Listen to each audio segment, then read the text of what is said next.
नमस्कार और स्वागत है। आज हम एक ऐसी दुनिया में उतर रहे हैं जो हजारों साल पुरानी है, लेकिन जिसके सिद्धांत आज भी गूंजते हैं। प्राचीन भारतीय चिकित्सा, जिसे हम आयुर्वेद के नाम से जानते हैं। जी हाँ, बिल्कुल। हमारे पास स्रोत भी हैं, जैसे चरक संहिता, सुश्रुत संहिता, प्राचीन ग्रंथ हैं ये। बिल्कुल, और ये ज्ञान का भंडार है। हमारा मकसद सिर्फ ये नहीं कि हम तथ्यों को दोहराएं, बल्कि ये समझना है कि कैसे एक प्राचीन सभ्यता ने स्वास्थ्य के बारे में, चिकित्सा के बारे में इतनी गहरी, इतनी समग्र सोच विकसित की। हाँ, ये समग्र वाली बात बहुत जरूरी है। जी। कैसे उन्होंने शरीर, मन, आत्मा सबको एक साथ देखा, और क्या उनके ज्ञान में कुछ ऐसा है जो आज भी हमारे काम आ सकता है? सही कहा। शुरुआत शायद चरक के उस मशहूर कथन से करें, धर्मार्थ काम मोक्षाणाम आरोग्यम मूलम उत्तमम। हाँ, बिल्कुल सही। मतलब स्वास्थ्य ही जीवन के सभी लक्ष्यों का, धर्म, अर्थ, काम, मोक्ष सबका आधार है। हाँ, ये सोच ही कितनी मौलिक है। सिर्फ बीमारी का इलाज नहीं, बिल्कुल नहीं, जीवन की नींव। यहीं से आयुर्वेद का वो, जैसे हम कहते हैं, होलिस्टिक अप्रोच, वो शुरू होता है। स्वास्थ्य सिर्फ शरीर का ठीक होना नहीं है। अच्छा। ये जीवन को पूरी तरह से जीने की क्षमता है। और देखिए, ये कोई ठहरा हुआ ज्ञान भी नहीं था। बाद के आचार्य हुए, जैसे वाग्भट। हाँ, वाग्भट। उन्होंने कहा युगानुरूप संदर्भ। मतलब ज्ञान को समय के साथ बदलते रहना चाहिए, युग के हिसाब से ढालना चाहिए। ये तो बड़ा ही प्रोग्रेसिव विचार था उस जमाने के हिसाब से। वाकई। और इसकी जड़ें क्या ये सिंधु घाटी सभ्यता तक जाती? हमने सुना है हड़प्पा, मोहनजोदड़ो में तो गजब की साफ सफाई व्यवस्था थी। निश्चित रूप से सिंधु घाटी सभ्यता में जो पब्लिक हेल्थ और स्वच्छता पर जोर दिखता है, वो कमाल है। मतलब व्यवस्थित नालियां, स्नानागार, कचरा प्रबंधन उस दौर के हिसाब से तो असाधारण था ये। हाँ, ये तो है। ये दिखाता है कि स्वास्थ्य के प्रति एक सामुदायिक जागरूकता थी। फिर बाद में वैदिक काल आया, खासकर अथर्ववेद में। उसमें हमें रोगों का, जड़ी बूटियों का और उपचार के लिए मंत्रों का भी उल्लेख मिलता है। अच्छा, मंत्र भी? जी। ऐसा लगता है कि वैदिक ज्ञान और जो वहाँ की स्थानीय परंपराएं थी, शायद हड़प्पा वाली, उनका संगम हुआ। अथर्ववेद के कुछ तावीज या रक्षा सूत्र तो आज भी आपको लोक परंपराओं में मिल जाएंगे। अरे वाह! तो मतलब ये परंपरा लगातार विकसित होती रही। जी। चलिए, इसके जो मूल सिद्धांत हैं उन्हें समझते हैं। ये पंचमहाभूत, धातु और त्रिदोष, ये क्या अवधारणाएं हैं? देखिए, आयुर्वेद का एक बहुत बुनियादी विचार है, यथा पिंडे तथा ब्रह्मांडे। अच्छा, यानी जो ब्रह्मांड में है वही शरीर में है। बिल्कुल। शरीर को ब्रह्मांड का एक छोटा रूप माना गया। जैसे ब्रह्मांड 5 मूल तत्वों से बना है: पृथ्वी, जल यानी अप, अग्नि यानी तेजस, वायु और आकाश। हाँ, पंचमहाभूत। जी, पंचमहाभूत। वैसे ही हमारा शरीर भी इन्हीं तत्वों से बना है, ऐसा माना गया। और धातु, ये क्या है? शरीर के बिल्डिंग ब्लॉक्स जैसे। हाँ, आप कह सकते हैं। धातु मतलब शरीर के 7 मुख्य स्ट्रक्चरल और फंक्शनल टिश्यूज। जैसे रस यानी पोषण देने वाला द्रव, फिर रक्त, मांस, मेदस यानी वसा, ओके। अस्थि यानी हड्डी, मज्जा, बोन मैरो या नर्वस टिश्यू कह लीजिए, और शुक्र यानी रिप्रोडक्टिव टिश्यू। ये 7 धातु शरीर को बनाते हैं, उसे पोषण देते हैं। और इनके अलावा एक 8वीं सूक्ष्म ऊर्जा भी मानी जाती है, ओजस। ओजस? जी, ओजस। ये इन सभी धातुओं का सार है। हमारी जीवन शक्ति, हमारी इम्यूनिटी, हमारी आभा सब इससे जुड़ी है। अच्छा। और फिर आता है वो सबसे चर्चित सिद्धांत, त्रिदोष, वात, पित्त, कफ। ये सिर्फ तत्व तो नहीं है, कुछ और है? बिल्कुल, ये बहुत महत्वपूर्ण है। त्रिदोष, वात, पित्त और कफ, ये सिर्फ तत्व नहीं है। ये 3 मूलभूत जैविक ऊर्जाएं या सिद्धांत हैं जो शरीर की सारी शारीरिक और मानसिक प्रक्रियाओं को चलाते हैं, उन्हें नियंत्रित करते हैं। ऊर्जाएं? अच्छा। हाँ, ये 5 महाभूतों से ही बनते हैं, पर ये गतिशील शक्तियां हैं, डायनामिक फोर्सेस। तो इनका मतलब क्या है? जैसे वात हवा से जुड़ा है, गति से। सही पकड़ा, बिल्कुल। वात जो मुख्य रूप से वायु और आकाश तत्व से जुड़ा है, वो शरीर में हर तरह की गति को कंट्रोल करता है। मूवमेंट, सर्कुलेशन, सांस लेना, ये सब। इसका स्वभाव कैसा होता है? रूखा, हल्का, ठंडा, गतिशील। ओके। और पित्त? पित्त जुड़ा है अग्नि और जल तत्व से। ये पाचन, मेटाबॉलिज्म, शरीर का तापमान और हमारी समझ, बुद्धि, इन सबको नियंत्रित करता है। इसका स्वभाव है गरम, तीखा, तरल, फैलने वाला। और कफ? और कफ जो पृथ्वी और जल तत्व से जुड़ा है, वो शरीर को संरचना देता है, स्थिरता देता है, चिकनाई देता है, इम्यूनिटी देता है। इसका स्वभाव है भारी, ठंडा, चिकना और स्थिर। तो स्वास्थ्य का मतलब हुआ इन तीनों का संतुलन, बैलेंस। एकदम सही। स्वास्थ्य की अवस्था को कहते हैं धातु साम्य, मतलब दोष, धातु और मल जो शरीर से बाहर निकलता है, इन सब का संतुलन। और रोग की अवस्था है धातु वैषम्य, मतलब इनका असंतुलन। और आयुर्वेद का कमाल देखिए, ये मानता है कि हर व्यक्ति में इन दोषों का एक अपना अनूठा कॉम्बिनेशन होता है। हाँ, प्रकृति कहते हैं शायद। बिल्कुल, प्रकृति। और इलाज इसी प्रकृति को ध्यान में रखकर किया जाता है। सुश्रुत ने तो हर दोष के 5-5 प्रकार भी बताए हैं। 5 प्रकार हर दोष के? जी हाँ, जो शरीर में उनके स्पेसिफिक फंक्शंस और लोकेशंस को दिखाते हैं। जैसे प्राणवायु जो सांस से जुड़ी है, पाचक पित्त जो पाचन अग्नि है, क्लेदक कफ जो पेट में नमी बनाए रखता है। सोचिए शरीर को समझने का कितना सूक्ष्म, कितना डिटेल्ड तरीका था ये तो वाकई शरीर को एक बहुत ही जटिल और गतिशील सिस्टम के रूप में देखता है। अब सवाल ये उठता है कि प्राचीन चिकित्सक इस असंतुलन का या रोग का पता कैसे लगाते थे? निदान मतलब डायग्नोसिस कैसे होता था? चरक ने रोगी की विस्तृत परीक्षा पर बहुत जोर दिया। देखिए, निदान के लिए 3 मुख्य साधन माने गए, जिन्हें प्रमाण कहते हैं। प्रमाण? जी। पहला आप्तोदेश, यानी जो भरोसेमंद विशेषज्ञ हैं या प्राचीन ग्रंथ है उनका ज्ञान। दूसरा प्रत्यक्ष, यानी अपनी इंद्रियों से सीधा ऑब्जर्वेशन करना। अच्छा, देखकर, सुनकर। हाँ। और तीसरा अनुमान, यानी तर्क और लक्षणों के आधार पर निष्कर्ष निकालना, इन्फरेंस। ये प्रत्यक्ष वाला दिलचस्प है, मतलब अपनी इंद्रियों से जांच। ये कैसे करते थे? इसमें सभी इंद्रियों का इस्तेमाल होता था। आंखों से देखना, त्वचा का रंग कैसा है, जीभ पर परत है क्या, शरीर की बनावट, कहीं सूजन तो नहीं, कानों से सुनना, आवाज कैसी है, सांस में घरघराहट है क्या, पेट में गुड़गुड़ाहट, जोड़ों की आवाज।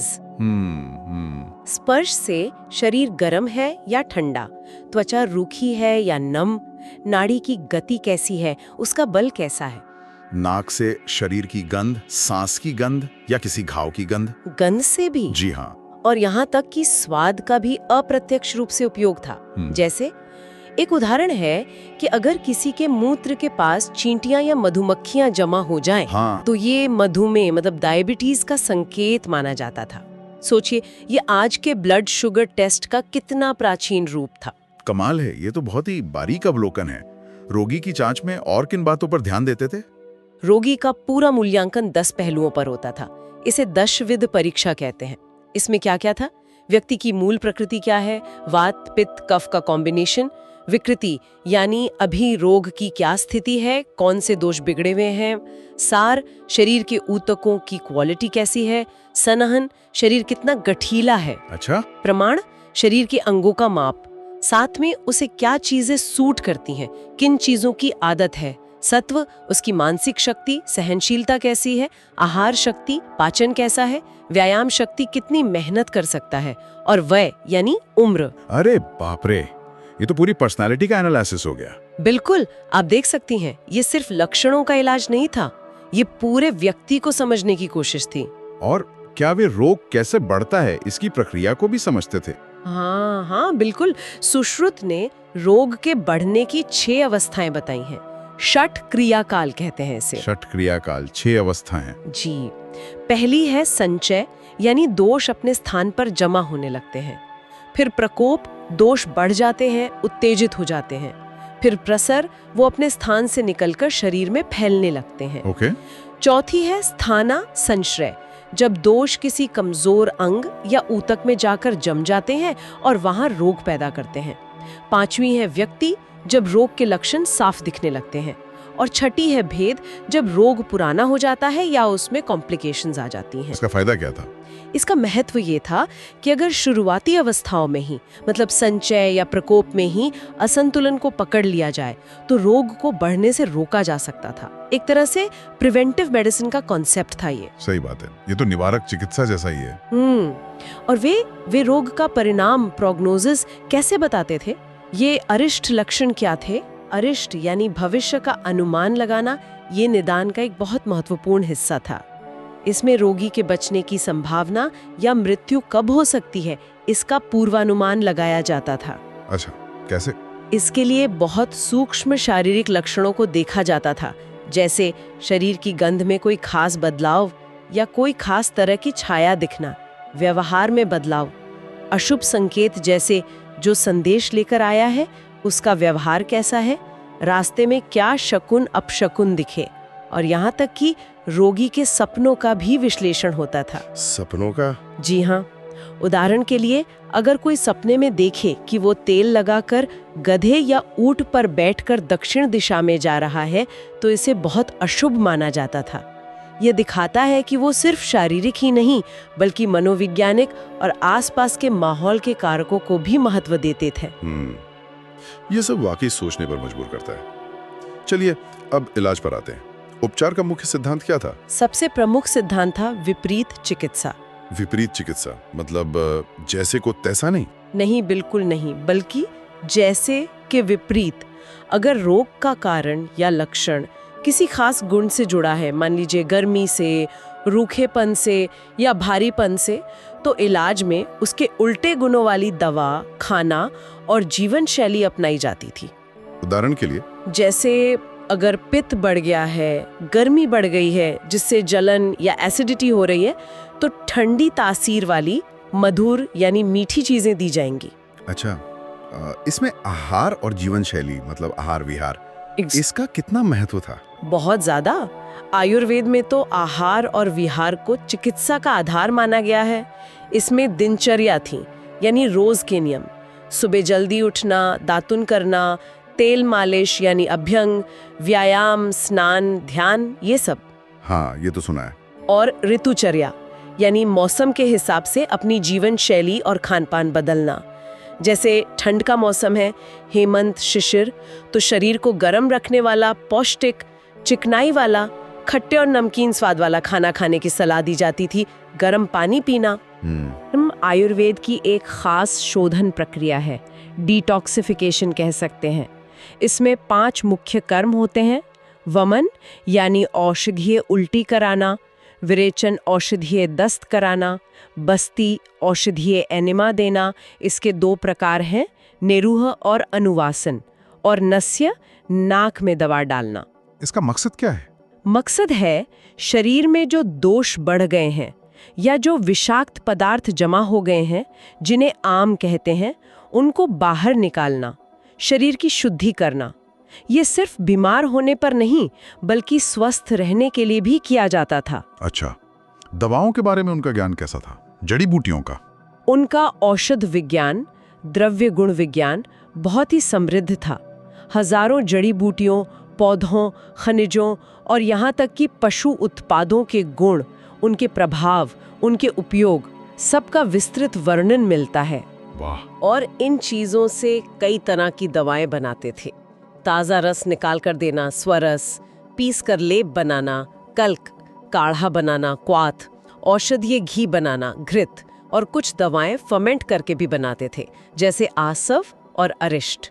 ये ज्यादा समय तक टिकती थीं। तो इलाज की सफलता के लिए और क्या जरूरी मानते थे वो लोग? आयुर्वेद मानता है कि सफल इलाज के लिए 4 स्तंभ जरूरी हैं। चिकित्सा चतुष्पाद कहते हैं इसे। 4 स्तंभ कौन कौन से? पहला भिषक यानी वैद्य, डॉक्टर। दूसरा द्रव्य यानी औषधि। तीसरा उपस्थाता यानी परिचारक, नर्स या अटेंडेंट। और चौथा रोगी खुद। अच्छा, रोगी भी? जी हाँ। और इन चारों के अपने अपने गुण बताए गए हैं। वैद्य को ज्ञानी, अनुभवी, कुशल और पवित्र होना चाहिए। दवा अच्छी क्वालिटी की हो, सही मात्रा में, सही तरीके से दी जाए। परिचारक समझदार हो, स्नेही हो, साफ सुथरा रहे, कुशल हो। और रोगी रोगी को धैर्यवान होना चाहिए, वैद्य पर भरोसा रखना चाहिए, निर्देशों का पालन करना चाहिए और हाँ, इलाज का खर्च उठाने में भी सक्षम होना चाहिए। ये एक तरह से टीम वर्क है। सही बात है। इसमें पोषण और उपवास जैसी विधियां भी थीं क्या? हाँ बिल्कुल। उपचार के तरीकों में तर्पण चिकित्सा थी। इसके दो पहलू थे। संतर्पण मतलब शरीर को पोषण देना, खासकर जब कोई कमजोर हो, और अपतर्पण मतलब शरीर का शोधन करना या लंघन यानी उपवास कराना। ये तब करते थे जब शरीर में टॉक्सिन्स जमा हो या पाचन अग्नि कमजोर हो। और इसके अलावा जरूरत पड़ने पर दैव्य व्यापश्रय चिकित्सा मतलब मंत्र, प्रार्थना, रत्न पहनना जैसे आध्यात्मिक उपाय, और युक्ति व्यापराय चिकित्सा यानी तर्क संगत उपाय जैसे दवा, आहार, विहार दोनों का प्रयोग होता था। अब आते हैं उस पहलू पर जो शायद सबसे ज्यादा हैरान करता है, शल्य तंत्र, सर्जरी। क्या ये सचमुच इतनी विकसित थी? हाँ, ये वाकई विस्मयकारी है। सुश्रुत को आज भी शल्य चिकित्सा का जनक माना जाता है। सुश्रुत संहिता में सर्जरी का जो विस्तृत और व्यवस्थित वर्णन मिलता है वो स्टुपेंडस है। सुश्रुत ने शव विच्छेदन, डाइसेक्शन की बात कही थी, है ना? जी हाँ, उन्होंने शरीर रचना का सटीक ज्ञान हासिल करने के लिए डाइसेक्शन के महत्व पर जोर दिया था। ये उस समय के लिए एक बहुत ही क्रांतिकारी, बहुत साहसिक कदम था। लेकिन वो ट्रेनिंग कैसे देते थे? सीधे इंसानों पर तो नहीं करते होंगे? नहीं, उनका प्रशिक्षण बहुत ही प्रैक्टिकल और स्टेप बाय स्टेप था। जैसे चीरा लगाना सीखना है तो तरबूज, खीरा या ककड़ी जैसी सब्जियों पर अभ्यास करते थे। अच्छा। कहीं छेद करना है, पंक्चरिंग, तो उसका अभ्यास चमड़े की मश्क पर या मरे हुए जानवरों के मूत्राशय पर होता था। नस काटना सीखना है, विनिसेक्शन, तो कमल की नाल पर या मरे हुए पशुओं की नसों पर अभ्यास करते थे। घाव की जांच करनी है, प्रोबिंग, तो दीमक लगी लकड़ी पर करते थे। टांके लगाना सीखना है, सूचरिंग, तो मोटे कपड़े या चमड़े के टुकड़ों पर अभ्यास होता था। और पट्टी बांधना, वो लकड़ी या मिट्टी की बनी मानव आकृतियों पर सिखाया जाता था। ये एक तरह का प्राचीन सिमुलेशन ट्रेनिंग था। गजब। और उनके औजार कैसे थे? इंस्ट्रूमेंट्स? उनके पास औजारों का एक बड़ा संग्रह था। दो मुख्य प्रकार के थे। एक यंत्र, ये भौंथे यानी ब्लंट उपकरण थे, जैसे संदंश, फोर्सेप्स, शलाका, प्रोब्स, नाड़ी यंत्र, ट्यूबुलर इंस्ट्रूमेंट्स। इनकी संख्या 101 बताई गई है। 101 तरह के? जी। और दूसरे थे शस्त्र। ये धारदार यानी शार्प इंस्ट्रूमेंट्स थे, जैसे मंडलाग्र, गोल चाकू, करपत्र, आरी, वृद्धिपत्र, स्कैल्पल, सूची, सुई। इनकी संख्या 20 बताई गई है। और इनके अलावा? इनके अलावा अनुशस्त्र भी थे, मतलब सहायक उपकरण, जैसे बांस की तेज धार वाली फांक, स्फटिक यानी क्रिस्टल, और यहाँ तक कि जोंक, लीचेस। उनका इस्तेमाल खून निकालने, ब्लड लेटिंग के लिए होता था। हमने मर्म स्थानों के बारे में भी सुना है, ये क्या थे? मर्म, हाँ, ये शरीर के 107 ऐसे बहुत संवेदनशील बिंदु थे जहाँ मांस, शिरा यानी नसें, स्नायु, लिगामेंट्स, टेंडन्स, अस्थि, हड्डी और संधि यानी जोड़ एक साथ मिलते हैं। अच्छा, वाइटल पॉइंट्स। हाँ बिल्कुल। इन जगहों पर चोट लगने से बहुत गंभीर परिणाम हो सकते थे, यहाँ तक कि मौत भी। इसलिए सर्जरी के लिए इन मर्म स्थानों का ज्ञान होना बहुत जरूरी था, ताकि ऑपरेशन करते समय इन्हें बचाया जा सके। और इनका वर्गीकरण भी था? जी, चोट लगने पर क्या असर होगा उसके आधार पर वर्गीकरण था। जैसे सद्य प्राणहर यानी चोट लगते ही मौत हो जाए, कालांतर प्राणहर कुछ समय बाद मौत हो, वैकल्यकर जिनसे विकलांगता आ जाए, और रुजाकर जिनसे सिर्फ दर्द हो। ये तो बहुत गहरा ज्ञान लगता है। वे किस तरह के ऑपरेशन करते थे? क्या इसके उदाहरण है? ओह, सुश्रुत संहिता में कई जटिल ऑपरेशनों का वर्णन है, जैसे व्रणोपचार, घावों को साफ करना, मवाद निकालना और फिर टांके लगाना। टांकों के लिए कपास, सन, रेशम, यहाँ तक कि घोड़े के बाल के धागे भी इस्तेमाल होते थे। अस्थिभग्न और संधि मुक्ति, फ्रैक्चर एंड डिसलोकेशन, टूटी हड्डी को सही जगह बिठाना, जिसे रिडक्शन कहते हैं, और फिर उसे बांस की खपच्चियों और पट्टियों से स्थिर करना। अच्छा। अश्मरी भेदन, लिथोटमी, मूत्राशय से पथरी निकालने की पूरी सर्जिकल प्रक्रिया बताई गई है, काफी विस्तार से। संधान कर्म, प्लास्टिक सर्जरी, ये तो अद्भुत था, खासकर नासा संधान यानी राइनोप्लास्टी। नाक बनाना। हाँ, कटी हुई नाक को गाल या माथे की त्वचा का एक हिस्सा लेकर फ्लैप बनाकर फिर से बनाना। और कर्ण संधान ऑटोप्लास्टी यानी कान के निचले हिस्से ईयर लोब की मरम्मत करना। ये तो आज भी होता है। बिल्कुल। और सोचिए ये कब की बात है। फिर लिंग नाश यानी कैटरैक्ट सर्जरी, मोतियाबिंद का ऑपरेशन। जी, इसमें एक खास सुई जैसे उपकरण शलाका से जो लेंस धुंधला हो गया है उसे दृष्टि की लाइन से हटा दिया जाता था। इसे काउचिंग कहते हैं। और मूढ़ गर्भ यानी ऑब्स्ट्रक्टेड लेबर, अगर प्रसव में रुकावट आ गई और बच्चे को सामान्य रूप से निकालना मुमकिन नहीं है तो भ्रूण को काट कर निकालने की विधि एम्ब्रियोटमी भी बताई गई है। यहाँ तक कि अगर प्रसव के दौरान माँ की मृत्यु हो जाए तो पेट चीरकर जीवित बच्चे को निकालने का भी उल्लेख है, पोस्टमार्टम सीजेरियन सेक्शन। ये सब तो आज के मानकों से भी बहुत जटिल लगता है। क्या चाकू के अलावा भी कोई तकनीक थी उनके पास? हाँ, वे क्षार कर्म का इस्तेमाल करते थे। ये एक तरह का रासायनिक दाह कर्म था, कॉस्टिक्स।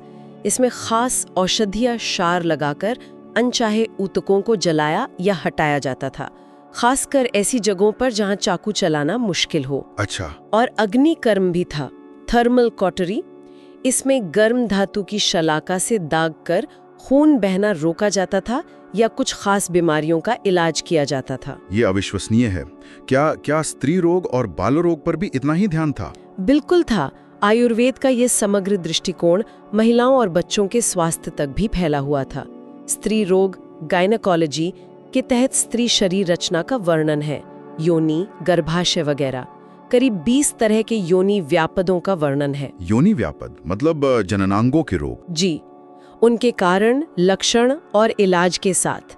इसमें प्रोलैप्स जैसी स्थितियों को हाथ से ठीक करने जैसी प्रक्रियाएं भी शामिल हैं। गर्भावस्था और प्रसव के बाद की देखभाल के बारे में क्या जानकारी मिलती है? गर्भिणी परिचर्या में गर्भावस्था के हर महीने के लिए खास आहार, विहार और देखभाल के निर्देश दिए गए हैं ताकि माँ और बच्चा दोनों स्वस्थ रहें। और सूतिका परिचर्या में प्रसव के बाद लगभग 1.5 महीने तक माँ की खास देखभाल कैसे करनी है, उसका पोषण, आराम, सबका विस्तृत वर्णन है। और जैसा मैंने बताया, मूढ़ गर्भ की स्थिति में बच्चे की पोजीशन को हाथ से बदलने की कोशिश से लेकर जरूरत पड़ने पर सर्जरी तक के उपाय बताए गए हैं। और बच्चों के लिए कौमार भृत्य यानी पेडियाट्रिक्स, ये भी एक महत्वपूर्ण शाखा थी। इसमें नवजात शिशु की देखभाल से लेकर नाल कैसे काटनी है, सफाई, जन्म के तुरंत बाद शहद और घी चटाना, स्तनपान का महत्व, सही धायमा यानी वेट नर्स के क्या गुण होने चाहिए। अच्छा, धायमा के गुण भी? जी हाँ, इन सब का वर्णन है।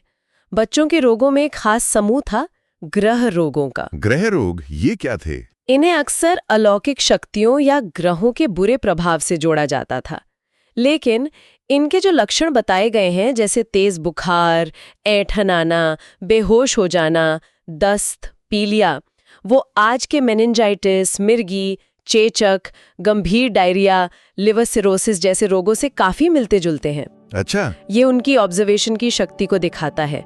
भले ही उन्होंने व्याख्या का ढांचा अलग रखा, पर लक्षण उन्होंने बहुत बारीकी से देखे थे। तो अगर हम पूरी तस्वीर देखें तो प्राचीन भारतीय चिकित्सा सिर्फ जड़ी बूटियों या घरेलू नुस्खों तक ही सीमित नहीं थी, है ना? बिल्कुल नहीं। ये एक अत्यंत विकसित, व्यवस्थित और हाँ, वो शब्द फिर से समग्र प्रणाली थी, जिसमें गहरे दार्शनिक सिद्धांत थे, शरीर की क्रियाओं की जटिल समझ थी, त्रिदोष वाली, निदान के विस्तृत तरीके थे, उपचारों की विविधता थी और अपने समय से कहीं आगे की सर्जरी टेक्निक्स थी। निश्चित रूप से।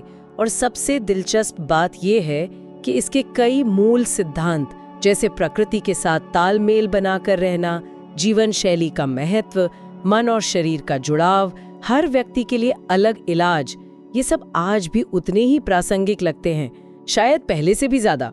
ये हमारी एक बहुत अनमोल विरासत है। और इस सोचने पर भी मजबूर करता है कि इतना ज्ञान तो लिखित रूप में है, पर कितना कुछ ऐसा होगा जो सिर्फ गुरु शिष्य परंपरा में सिखाया जाता था, देखकर, अभ्यास करके, और जो शायद समय के साथ खो गया। बिल्कुल। या फिर ये विचार कि बिना आधुनिक एंटीसेप्टिक और एंटीबायोटिक की समझ के वे इतने जटिल ऑपरेशन कैसे कर पाते थे, संक्रमण को कैसे रोकते थे, क्या उस समय के लोगों की इम्यूनिटी ज्यादा मजबूत थी या उनके पास कोई ऐसी तकनीकें थीं जिनका राज अब हम नहीं जानते? वाकई ये सवाल हमें इस प्राचीन ज्ञान की गहराई और जटिलता के बारे में और सोचने के लिए प्रेरित करते हैं। हम आशा करते हैं कि इस चर्चा ने श्रोताओं को भारत की इस समृद्ध चिकित्सा विरासत के बारे में और जानने के लिए प्रेरित किया होगा। आज के लिए बस इतना ही। नमस्कार। आज हम एक बहुत ही दिलचस्प विषय पर बात करने वाले हैं, आयुर्वेद, भारत की ये प्राचीन स्वास्थ्य प्रणाली। नमस्कार। और सिर्फ आयुर्वेद क्या है ये नहीं, बल्कि हम इसके वैज्ञानिक आधारों को भी टटोलने की कोशिश करेंगे। हाँ बिल्कुल। हमारे पास scientific basis for Ayurvedic therapies नाम की एक पुस्तक के कुछ अंश हैं। सही।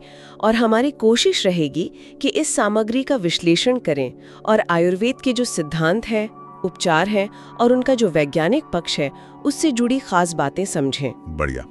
तो चलिए सीधे मुद्दे पर आते हैं। आयुर्वेद मतलब असल में ये है क्या? स्वास्थ्य को ये कैसे देखता है? देखिए, आयुर्वेद के अनुसार स्वास्थ्य सिर्फ आप कह सकते हैं बीमारी का न होना नहीं है, ये एक संतुलन की अवस्था है। संतुलन? किस चीज का संतुलन? शरीर के 3 मूल तत्व जिन्हें दोष कहते हैं, वात, पित्त, कफ, फिर है अग्नि यानी पाचन शक्ति, धातु जो शरीर के 7 ऊतक हैं, और मल यानी शरीर के अपशिष्ट। इन सब के बीच एक सामंजस्य। अच्छा। और ये संतुलन सिर्फ शरीर का नहीं बल्कि मानसिक और आध्यात्मिक स्तर पर भी जरूरी है। ये तो काफी समग्र मतलब होलिस्टिक सिखलांदी है। WHO की जो परिभाषा है स्वास्थ्य की, वो भी तो कुछ ऐसी ही है, शारीरिक, मानसिक, सामाजिक कल्याण। बिल्कुल, काफी समानता है। और इसी वजह से आयुर्वेद में वैश्विक स्तर पर एक चिकित्सा प्रणाली बनने की क्षमता तो दिखती है। लेकिन चुनौतियां भी होंगी। चुनौतियां बड़ी हैं, जैसे कि उपचारों और दवाओं का मानकीकरण, स्टैंडर्डाइजेशन जिसे कहते हैं, और सबसे बड़ी बात आधुनिक विज्ञान के जो मापदंड है उन पर खरे उतरने वाले ठोस शोध की कमी। स्रोत इसी ओर इशारा करते हैं। समझ गया। अच्छा, अब आते हैं इसके मूल सिद्धांतों पर। ये जो त्रिदोष हैं, वात, पित्त, कफ, ये क्या बला है? थोड़ा आसान शब्दों में बताएंगी? बला नहीं है, इन्हें आप शरीर की 3 मौलिक ऊर्जाएं या सिद्धांत समझ सकते हैं।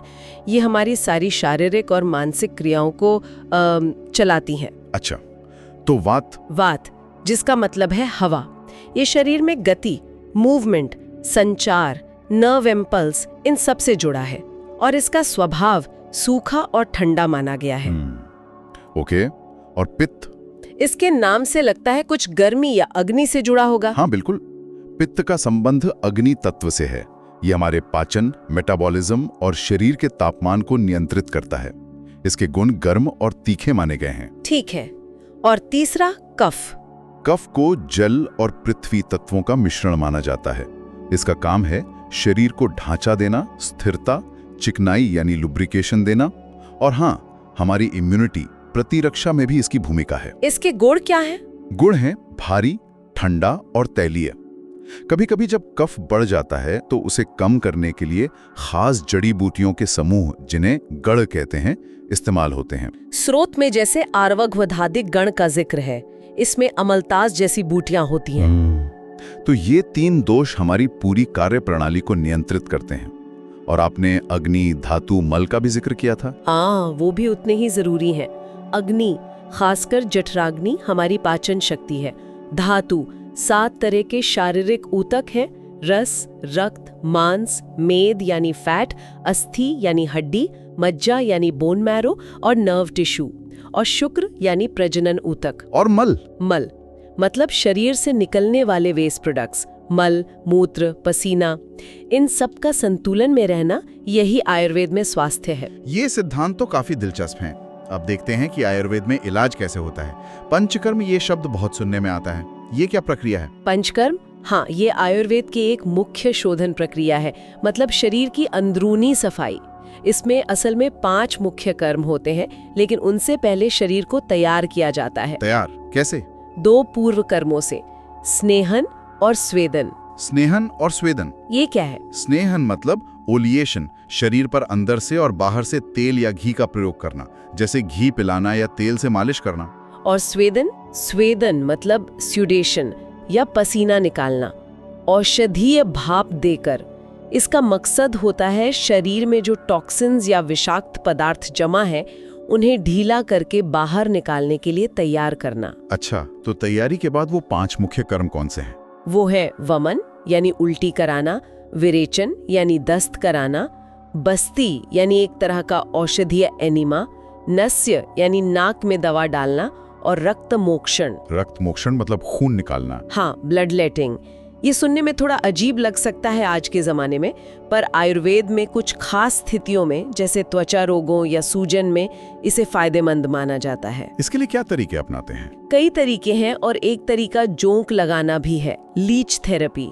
स्रोत बताते हैं कि जोंक की लार में हिरुडिन जैसे तत्व होते हैं जो खून को पतला रखते हैं और सूजन कम करने में मदद कर सकते हैं। बाप रे, तो कुल मिलाकर पंचकर्म का लक्ष्य हुआ शरीर की गहरी सफाई। बिल्कुल सही। विषाक्त पदार्थों को निकालना, शरीर को शुद्ध करना, सिर्फ ऊपरी तौर पर नहीं बल्कि कोशिकीय मतलब सेल्यूलर स्तर पर भी, और शरीर को आगे के इलाज या दवाओं के लिए बेहतर बनाना। पंचकर्म के अलावा भस्म का भी काफी जिक्र होता है। ये क्या चीज है? क्या ये सुरक्षित होती है? भस्म असल में विशेष रूप से तैयार की गई धातु या खनिज आधारित औषधियां हैं। इन्हें बनाने की प्रक्रिया काफी जटिल है। इसमें पहले शुद्धन यानी प्योरिफिकेशन होता है, फिर मारण यानी इंसिनरेशन या कैल्सिनेशन। इसका उद्देश्य क्या है? उद्देश्य ये है कि इन प्रक्रियाओं से धातु या खनिज को ऐसे रूप में बदला जाए जो शरीर के लिए सुरक्षित हो और आसानी से अवशोषित मतलब एब्जॉर्ब हो सके। कोई उदाहरण? जैसे स्वर्ण भस्म? हाँ, स्वर्ण भस्म सोने से बनती है। इसे अक्सर एक रसायन यानी कायाकल्प करने वाली औषधि माना जाता है। इसी तरह अबरक भस्म माइका से बनती है। इनकी गुणवत्ता कैसे जांची जाती है? पारंपरिक तरीके हैं। स्रोत में जिक्र है वारितर, पानी पर तैरना चाहिए, या रेखा पूर्णता, उंगलियों की महीन रेखाओं में भर जाना चाहिए। ये टेस्ट बताते हैं कि भस्म ठीक से बनी है या नहीं। ये दिलचस्प है। यूनानी चिकित्सा में भी कुछ ऐसा होता है शायद? हाँ बिल्कुल। स्रोत में यूनानी पद्धति के कुश्ता का जिक्र है जो इसी तरह की धातु आधारित दवाएं होती हैं। अच्छा, अब एक और महत्वपूर्ण शब्द, रसायन चिकित्सा। इसका क्या मतलब है? रसायन चिकित्सा का मुख्य लक्ष्य है शरीर का कायाकल्प करना, बुढ़ापे की प्रक्रिया को धीमा करना और इम्यूनिटी को बढ़ाना। मतलब एंटी एजिंग और इम्यूनिटी बूस्टिंग? हाँ, इसमें ऐसी जड़ी बूटियां और उपचार आते हैं जिनमें इम्यूनोमॉड्यूलेटरी गुण हों, मतलब इम्यूनिटी को बैलेंस करने वाले, एंटी स्ट्रेस हों, एंटी एजिंग, एंटीऑक्सीडेंट्स और एडेप्टोजेनिक यानी तनाव से लड़ने में मदद करने वाले गुण हों। स्रोत में इसका संबंध एपोप्टोसिस यानी कोशिका मृत्यु से भी जोड़ा गया है। ये थोड़ा समझाएंगी? ये एक बहुत ही रोचक पर जटिल विषय है। एपोप्टोसिस कोशिकाओं की एक सामान्य प्रोग्राम्ड मौत होती है जो शरीर के लिए जरूरी भी है। स्रोत इस संभावना पर गौर करते हैं कि क्या रसायन, जड़ी बूटियां इस प्रक्रिया को प्रभावित कर सकती हैं। जैसे कैंसर में कोशिकाएं अनियंत्रित रूप से बढ़ती हैं, तो क्या रसायन एपोप्टोसिस को बढ़ाकर कैंसर कोशिकाओं को मारने में मदद कर सकते हैं? या एड्स जैसी बीमारी में जहां CD4 कोशिकाएं ज्यादा मरती हैं, क्या रसायन उन्हें बचा सकते हैं? ये अभी शोध के बड़े सवाल हैं। समझ गया। तो कौन सी जड़ी बूटियां रसायन मानी जाती हैं? बहुत सारी हैं।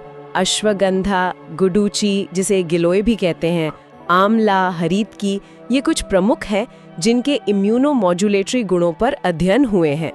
स्रोत में मुलेठी, एलोवेरा, पुनर्नवा जैसी बूटियों में एंटी HIV एक्टिविटी की बात भी है, पर इस पर और पुख्ता सबूत चाहिए। ठीक है, ये तो हुई सिद्धांतों और उपचारों की बात। अब थोड़ा वर्तमान स्थिति देखते हैं। भारत में आयुर्वेद की क्या स्थिति है? मतलब नीति, शिक्षा, अनुसंधान के लिहाज से। भारत सरकार ने आयुर्वेद को बढ़ावा देने के लिए काफी कदम उठाए हैं, नीतियां बनाई हैं। एक बहुत महत्वपूर्ण चीज है traditional knowledge digital library, TKDL। TKDL वो क्या है? ये एक डेटाबेस है जहां भारत के पारंपरिक ज्ञान, जिसमें आयुर्वेद भी शामिल है, को दर्ज किया गया है ताकि कोई गलत तरीके से इसका पेटेंट न करा ले। अच्छा, ये तो बढ़िया है। और दवाओं की गुणवत्ता? उसके लिए औषधि और प्रसाधन सामग्री अधिनियम, ड्रग्स एंड कॉस्मेटिक्स एक्ट है, और GMP यानी गुड मैन्युफैक्चरिंग प्रैक्टिसेस के मानक भी लागू हैं। और शिक्षा और अनुसंधान? आयुर्वेद में 5.5 साल की बैचलर डिग्री होती है, BAMS, और फिर मास्टर्स, स्पेशलाइजेशन के भी विकल्प हैं। अनुसंधान के लिए भी सरकारी संस्थान है और फंडिंग भी बड़ी है। और हाँ, आयुर्वेदिक दवाओं का बाजार तो काफी बड़ा है ही। चलिए अब कुछ खास बीमारियों पर आते हैं। देखते हैं आयुर्वेद का नजरिया क्या है और वैज्ञानिक अध्ययन क्या कहते हैं। डायबिटीज यानी मधुमेह से शुरू करते हैं। आयुर्वेद में मधुमेह के लक्षणों का पुराना वर्णन है, जैसे पेशाब में मिठास आना, ज्यादा प्यास लगना। इसे दोषों के आधार पर अलग अलग तरह का माना गया है। इलाज में सिर्फ दवा नहीं, बल्कि डाइट, एक्सरसाइज, योग और जड़ी बूटियां सब पर जोर है। कोई खास जड़ी बूटी जिस पर ज्यादा रिसर्च हुई है? हाँ, कई हैं। श्रोट में गुड़मार, जिम्नेमा सिल्वेस्ट्रे का जिक्र है। कुछ प्री क्लिनिकल और क्लिनिकल स्टडीज में इसके ब्लड शुगर कम करने वाले प्रभाव देखे गए हैं। ये काम कैसे करती है? माना जाता है कि ये शायद इंसुलिन के स्राव को बढ़ाती है या फिर कोशिकाओं को इंसुलिन के प्रति ज्यादा संवेदनशील बनाती है।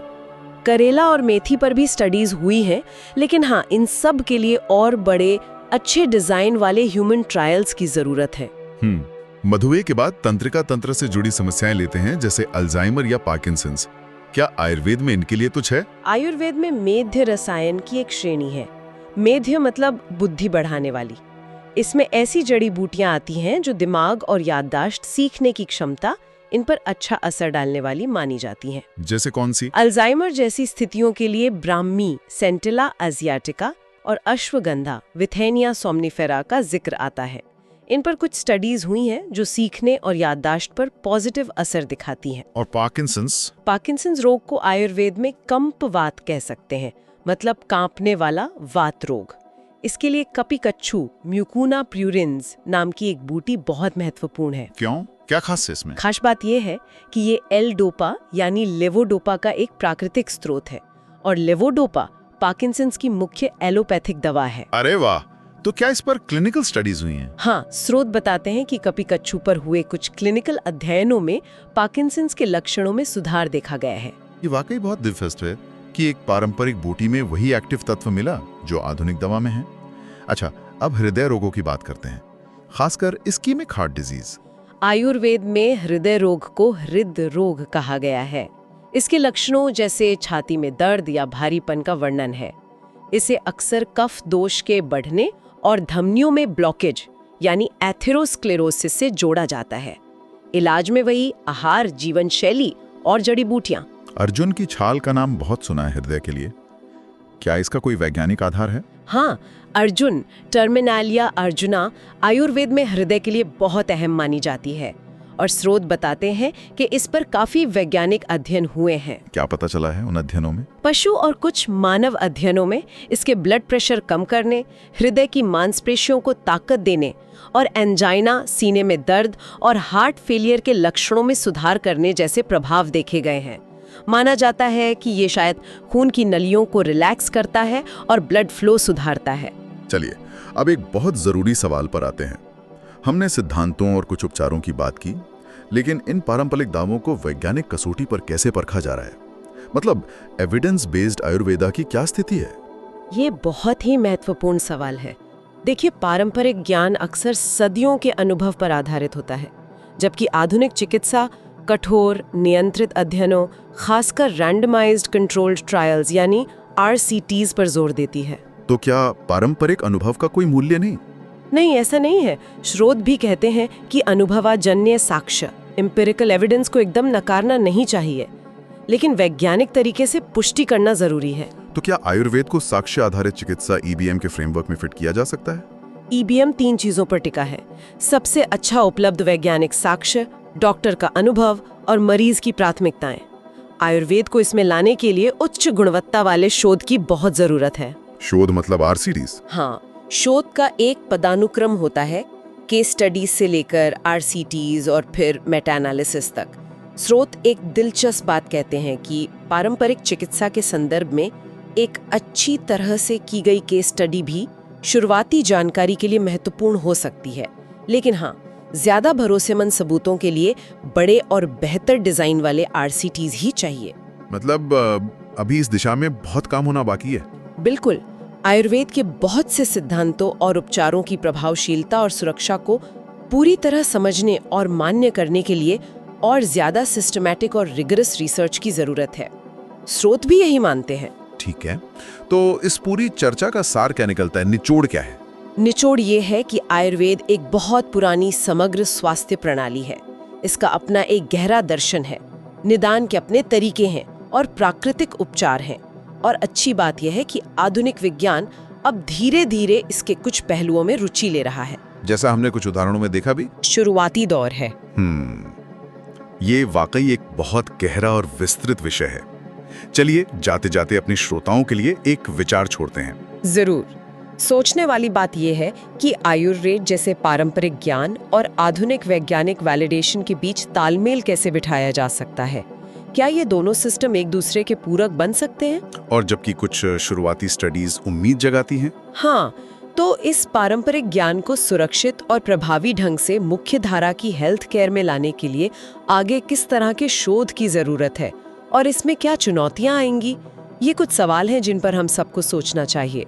कभी सोचा है आप कोई पुरानी भारतीय मेडिकल किताब पढ़ रहे हो, मान लीजिए चरक संहिता, और एक पेज पर लिखा हो कि गाय की पूजा करनी चाहिए और ठीक अगले ही पेज पर उसी गाय के मांस के मेडिसिनल गुणों का एकदम साइंटिफिक एनालिसिस दिया हो। ये अजीब सा कॉन्ट्रडिक्शन क्यों है? हाँ, ये सवाल तो मन में आता है। आज हम इसी दिलचस्प पहेली को समझने की कोशिश करेंगे। हमारी ये जो बातचीत है, ये देवी प्रसाद चट्टोपाध्याय की किताब science and society in ancient India के कुछ हिस्सों पर आधारित है। ये किताब प्राचीन भारतीय चिकित्सा मतलब आयुर्वेद और उस समय के समाज के बीच जो एक जटिल रिश्ता था, कभी कभी टकराव वाला भी, उस पर रोशनी डालती है। तो हमारा मकसद क्या है?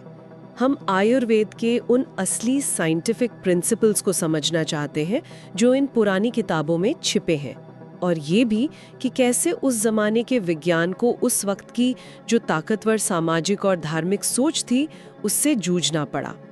क्या ये किताबें सिर्फ विज्ञान है या बाद में कुछ मिलावट भी हुई?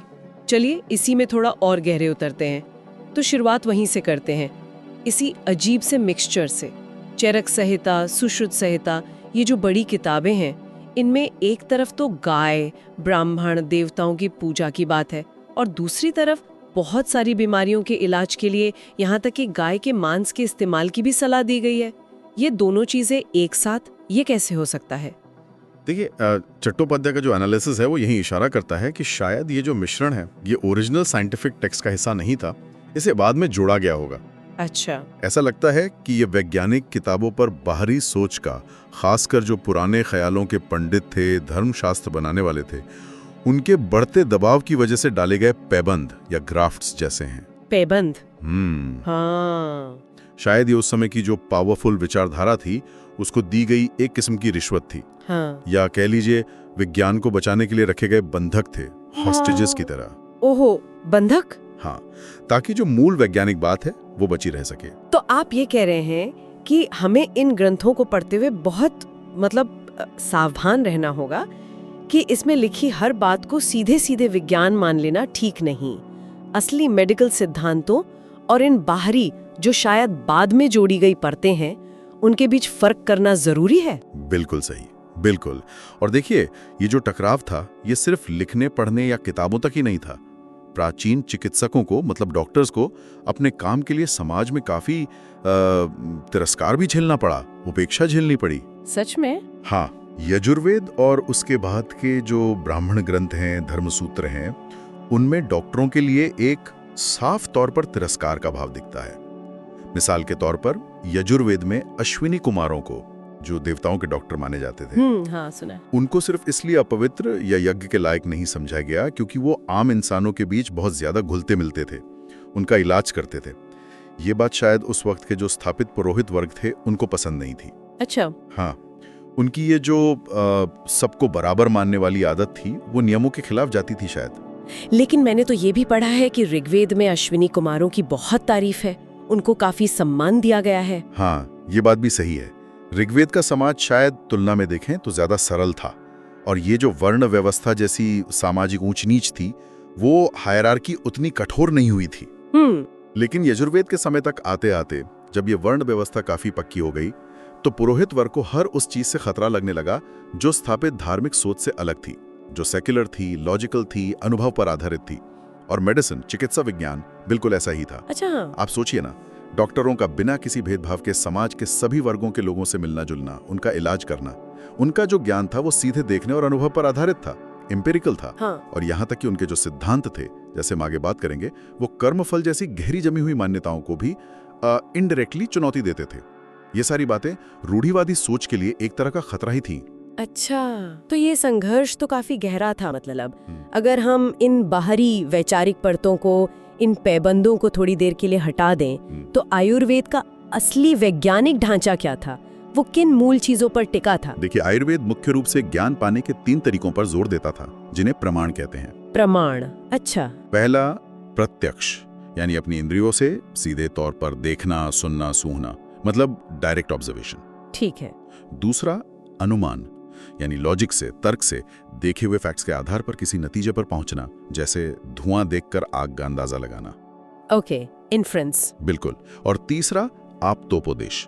आप्तोपदेश मतलब उन एक्सपर्ट्स या भरोसेमंद किताबों से मिला ज्ञान जिन पर आप भरोसा कर सकें, जिन्होंने उस विषय को गहराई से जाना हो। अथॉरिटी या रिलायबल सोर्स। जी।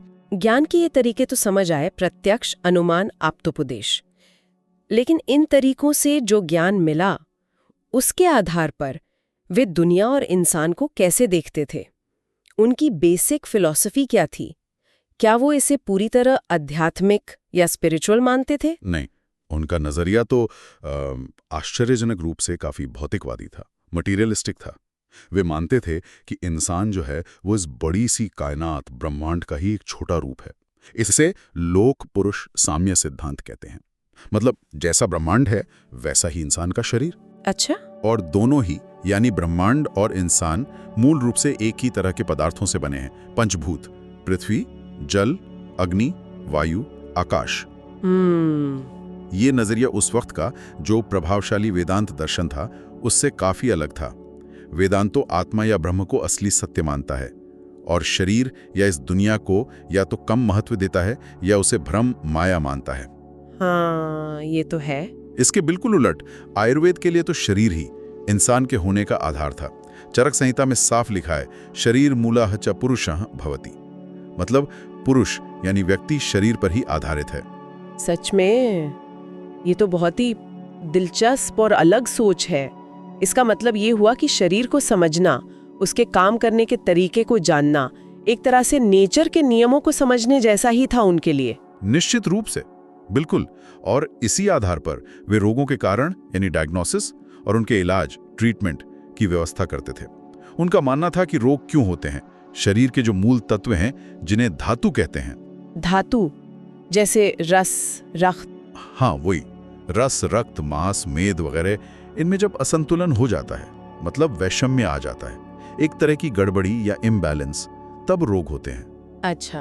और ये असंतुलन आता कैसे है? मुख्य रूप से हमारे आहार से, हम क्या खाते पीते हैं, और हमारी जीवन शैली से, हम कैसे रहते हैं, लाइफस्टाइल। अच्छा, डाइट और लाइफस्टाइल। हाँ, चरक संहिता तो यहां तक कहती है कि प्राण मतलब जीवन शक्ति असल में अन्न यानी भोजन का ही बदला हुआ रूप है। शरीर की सुंदरता, आवाज, उम्र, बुद्धि, सुख, संतुष्टि, बल, टैलेंट, ये सब कुछ अन्न पर ही निर्भर करता है। यानी भोजन इतना महत्वपूर्ण? बहुत ज्यादा। ये भोजन के महत्व पर बहुत ही बड़ा जोर है। ये तो शरीर और भोजन के गहरे कनेक्शन को दिखाता है।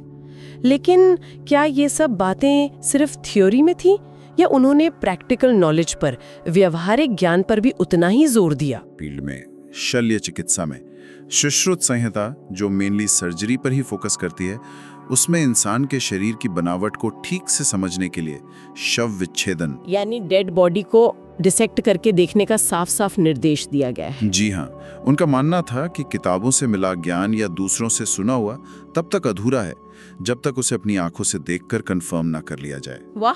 आप सोचिए, उस समय का जो सामाजिक और धार्मिक माहौल था, जहां शव को छूना भी अपवित्र माना जाता था, शरीर के अंदर की सच्चाई जानने के लिए डिसेक्शन का निर्देश देना ये एक बहुत ही बड़ा और साहसिक कदम था। क्रांतिकारी भी कह सकते हैं। ये दिखाता है कि उनके लिए प्रत्यक्ष ज्ञान मतलब खुद देखकर सीखना कितना जरूरी था। ये तो वाकई बड़ी बात है।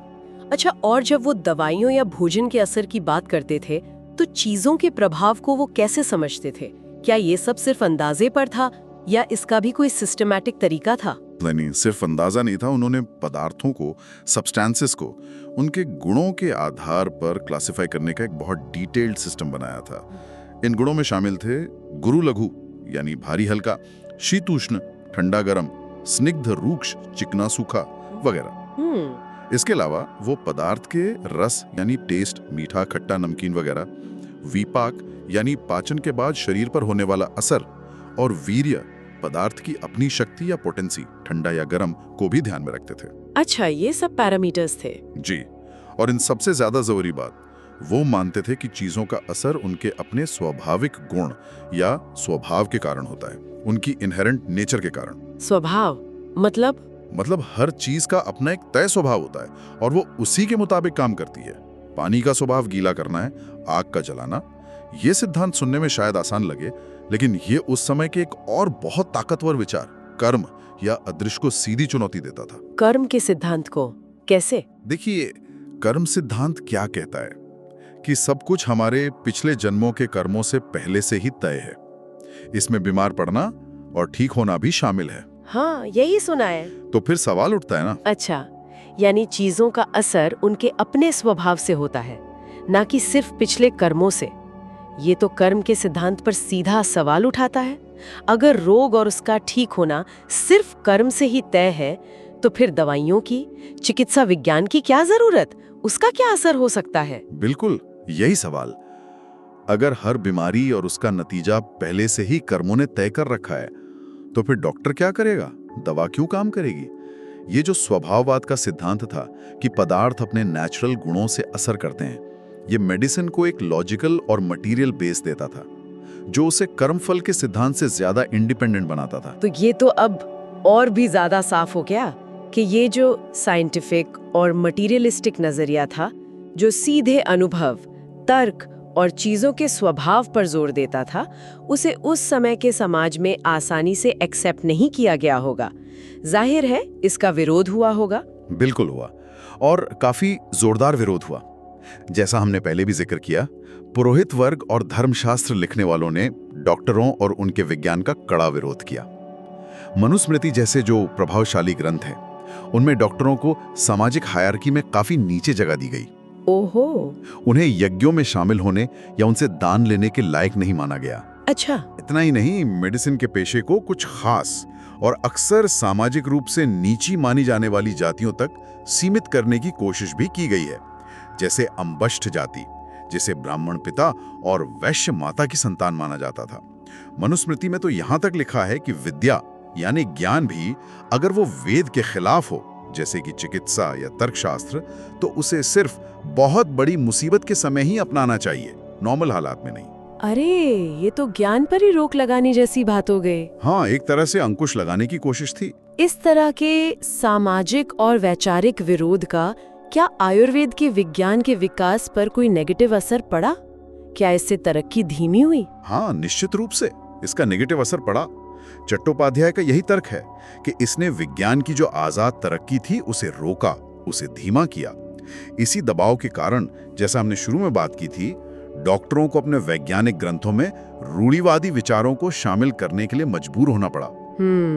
जैसे कर्मफल के सिद्धांत की बातें डालनी पड़ी, आत्मा के पुनर्जन्म का जिक्र करना पड़ा, देवताओं और ब्राह्मणों की पूजा का विधान लिखना पड़ा, भले ही ये चीजें उनके असली वैज्ञानिक सिद्धांतों जैसे स्वभाववाद या प्रत्यक्ष प्रमाण की अहमियत से सीधे मेल नहीं खाती थी। हाँ, ये तो विरोधाभास है। ये एक तरह का समझौता था, अपनी वैज्ञानिक विरासत को किसी तरह बचाने के लिए चुकाई गई कीमत थी। और यही समझौता विज्ञान और स्थापित मान्यताओं के बीच का ये जो तनाव है, ये हमें सिर्फ आयुर्वेद में ही नहीं मिलता। बाद के दौर के जो महान भारतीय वैज्ञानिक हुए, उनके काम में भी ये देखने को मिलता है। जैसे उदाहरण के लिए महान एस्ट्रोनॉमर वराहमिहिर और ब्रह्मगुप्त को लीजिए। ब्रह्मगुप्त अपने गणित और खगोल के ज्ञान से ये अच्छी तरह जानते थे कि सूर्य और चंद्रग्रहण पृथ्वी या चंद्रमा की छाया पड़ने से होते हैं। हाँ, ये तो साइंटिफिक फैक्ट है। बिल्कुल, लेकिन उन्हें अपने प्रसिद्ध ग्रंथ ब्रह्मस्फुट सिद्धांत में यह भी लिखना पड़ा कि यह ग्रहण राहु नाम के एक राक्षस के कारण होता है। राहु? लेकिन क्यों? क्योंकि यही उस समय की प्रचलित पौराणिक और धार्मिक मान्यता थी, और इसका सीधा खंडन करना शायद खतरनाक हो सकता था। अच्छा, डर की वजह से? शायद। जब 11वीं सदी में मध्य एशिया से विद्वान अल बिरूनी भारत आए, उन्होंने भारतीय एस्ट्रोनॉमी को गहराई से पढ़ा। उन्होंने ब्रह्मगुप्त जैसे विद्वानों के सटीक वैज्ञानिक ज्ञान को भी देखा, और साथ ही पौराणिक कथाओं को शामिल करने की उनकी मजबूरी को भी। अल बिरूनी ने इस कॉन्ट्राडिक्शन पर हैरानी भी जताई और दुख भी कि इतने ज्ञानी लोगों को भी सच कहने में कितनी मुश्किलें थीं। ये तो बड़ी विडंबना है। तो क्या इसका मतलब ये हुआ कि आयुर्वेद की ये जो वैज्ञानिक और लॉजिकल धारा थी वो इस भारी विरोध और समझौते के दबाव में पूरी तरह से दब गई या खत्म हो गई? नहीं, ऐसा कहना भी ठीक नहीं होगा। ये धारा पूरी तरह खत्म नहीं हुई।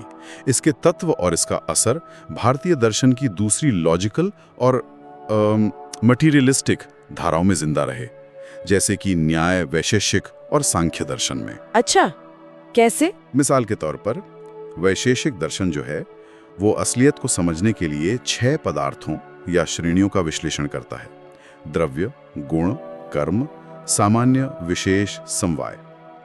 इन्हीं श्रेणियों का इस्तेमाल आयुर्वेद में भी पदार्थों और रोगों को समझने के लिए किया गया। चट्टोपाध्याय तो यहाँ तक अंदाजा लगाते हैं कि शायद इन दार्शनिक श्रेणियों की शुरुआत ही मेडिसिन की प्रैक्टिकल जरूरतों से हुई हो, मतलब ताकि दुनिया की चीजों को एक सिस्टमैटिक तरीके से समझा जा सके, क्लासिफाई किया जा सके इलाज के लिए। इसके अलावा एक और महत्वपूर्ण धारा थी जिसने लॉजिकल मेडिसिन का समर्थन किया, और वो था बौद्ध धर्म। बौद्ध धर्म? हाँ, बौद्ध धर्म ने खासकर अपने शुरुआती दौर में तर्क और अनुभव पर आधारित ज्ञान को काफी महत्व दिया। युक्ति व्यापाश्रय भेषज यानी तर्क पर आधारित चिकित्सा, इसको बौद्ध परंपरा में सम्मानजनक जगह मिली। बौद्ध ग्रंथ जैसे विनय पिटक और मिलिंद पन्हो दिखाते हैं कि बुद्ध और उनके अनुयायी डॉक्टरों और उनके तरीकों का कितना आदर करते थे। मिलिंद पन्हो में तो एक बहुत ही दिलचस्प बातचीत है जहां यह तर्क दिया गया है कि इंसान को होने वाला हर दुख या हर बीमारी का कारण सिर्फ पिछला कर्म ही नहीं होता। अच्छा। हाँ, बल्कि कई बीमारियां दूसरे फिजिकल कारणों से भी होती हैं, जैसे वात, पित्त, कफ, आयुर्वेद के 3 दोष, कब बिगड़ जाना, मौसम का बदलना, खान पान में गड़बड़ी या कोई बाहरी चोट लगना। ये एक तरह से मेडिसिन के मटीरियलिस्टिक नजरिए को कर्म के सिद्धांत के साथ बैलेंस करने की एक सोफिस्टिकेटेड कोशिश थी, बिना विज्ञान की अहमियत को नकारे हुए। तो कुल मिलाकर आयुर्वेद की कहानी सिर्फ बीमारियों और उनके इलाज की तकनीकों की कहानी नहीं है।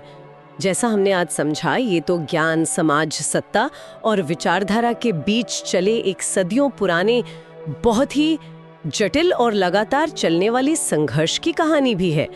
एक तरफ ऑब्जर्वेशन और लॉजिक पर आधारित विज्ञान था और दूसरी तरफ गहरी जड़ें जमाए सामाजिक और धार्मिक मान्यताएं थीं। तो आज की इस बातचीत से, जैसा हमने शुरू में सोचा था, ये बिल्कुल साफ है कि प्राचीन भारतीय चिकित्सा सिर्फ कुछ जड़ी बूटियों और घरेलू नुस्खों का कलेक्शन भर नहीं थी, बल्कि ये एक अच्छी खासी विकसित और सिस्टमैटिक वैज्ञानिक परंपरा थी जिसमें तर्क, डायरेक्ट ऑब्जर्वेशन और प्रैक्टिकल नॉलेज को बहुत ज्यादा महत्व दिया गया था। और ये भी साफ है कि इस परंपरा ने अपने समय की जो रूढ़िवादी और अक्सर तर्क विरोधी सोच थी, उसे चैलेंज करने का साहस भी किया। हाँ, और ये संघर्ष, ये तनाव हमें चरक और सुश्रुत जैसे महान ग्रंथों की बनावट में आज भी दिखता है, जहां हमें एक ओर एकदम सख्त वैज्ञानिक विश्लेषण और क्लासिफिकेशन मिलता है, तो दूसरी ओर धार्मिक मान्यताओं और कर्मकांडों का एक अजीब, कभी-कभी विरोधाभासी लगने वाला मिश्रण भी मिलता है। यह हमें याद दिलाता है कि ज्ञान का विकास, चाहे वो कहीं भी हो, कभी भी एक सीधी, सपाट, आसान राह पर नहीं चलता। उसे हमेशा अपने समय की सामाजिक और वैचारिक ताकतों से जूझना पड़ता है, उनसे बात करनी पड़ती है, और कभी-कभी, जैसा हमने देखा, समझौते भी करने पड़ते हैं। और शायद आज सुनने वालों के लिए यहाँ एक सोचने वाली बात है। जिस तरह पुराने भारतीय डॉक्टरों को अपने वैज्ञानिक सच और समाज की गहरी मान्यताओं के बीच एक नाजुक सा बैलेंस बनाना पड़ा, अपने ज्ञान को बचाने के लिए समझौते करने पड़े, क्या हम भी आज सूचनाओं, विचारों और विश्वासों के इस विशाल समुद्र में कुछ वैसी ही चुनौती महसूस करते हैं? क्या हम भी आज तर्क और परंपरा, विज्ञान और आस्था के बीच संतुलन साधने की कोशिश में लगे हैं? क्या उनके उस सदियों पुराने संघर्ष से, उनके उस मुश्किल से आज हमारे लिए कोई सबक छिपा है? इस पर जरूर सोचिएगा।